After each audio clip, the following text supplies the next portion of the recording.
Google and Oracle heading for a legal showdown. How much money is at stake? Well, that is the nub of the issue, which is why we go to John Letzing of the Wall Street Journal out in San Francisco. And John, tell us what's going on here. What is this about before we get to the money?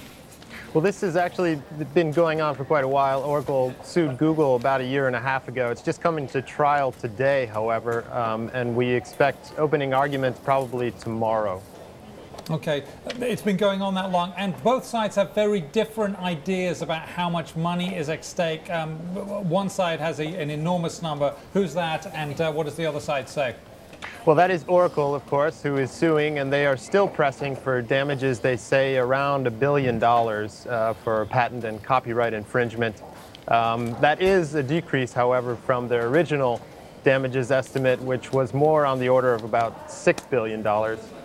Google, meanwhile, is saying that if it is found to infringe, damages would be less than $100 million, probably.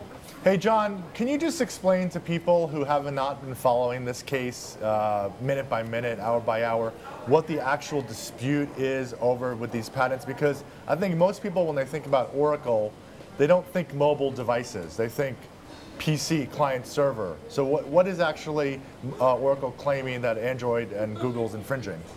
Yeah, that's a great point, and I think Oracle would maybe like to change that perception here. Basically what happened was Oracle sued, claiming that Google's Android mobile software infringed on patents and copyrights associated with Java, which is a technology that Oracle acquired when it bought Sun Microsystems. Mm-hmm. Okay, so it's really about Java then. It's really about Java. Yeah. But I mean, this could be a major blow, depending on how the case comes out for Google, because their Android system is so popular, right, John? It is. It has become actually the most popular smartphone platform worldwide at this point. It's a huge success. Oracle is basically angling for a piece of that in a certain sense. One possibility here is that Oracle could possibly win an injunction against Android, which would be a big problem for Google.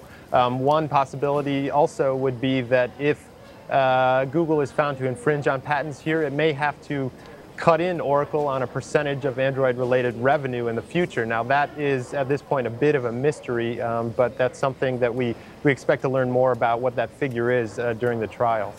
John, explain to me what the injunction would do. Would that mean, I shudder to think, would that mean every Android phone suddenly would cease to work? I mean, is that what an injunction means, or does it mean they can't produce any more stuff? Basically, it would mean that they wouldn't be able to sell any more Android devices which have been found to infringe or include infringing technology here in the U.S. It's a bit fuzzy, though. I mean, there are obviously a workaround would be possible on Google's part, but definitely something that it would probably not want to have to deal with. What's interesting about this case to me is that when most people think about Android ripping off companies, they don't really think about Oracle. They think about Apple. You know, Steve Jobs famously said that, you know, Android, it was a complete rip-off of the iPhone. And if you look at, compare to the devices, they do seem to have, you know, copied a lot of the interface and design of the iPhone. But maybe this raises the other sort of risk of Android. Actually, you raise a good point there. But I mean, we go back to Microsoft Windows and the original Apple interface, and there were a lot of challenges there as well, weren't there? Yeah, I mean, this is look and feel. Remember absolutely. This is a you know, long-running issue in the history of technology. There's always like intellectual property disputes over these things, but now it's mobile, and so. But this Java stuff, I mean, Java is kind of, you know, in mobile, Java is not the dominant language that these apps get written in. And it seems like the influence of Java is declining. But I wonder, John, what are the legal experts saying? How are they handicapping this? Are they saying that Oracle has is this a slam dunk for Oracle, or is it really like a long shot?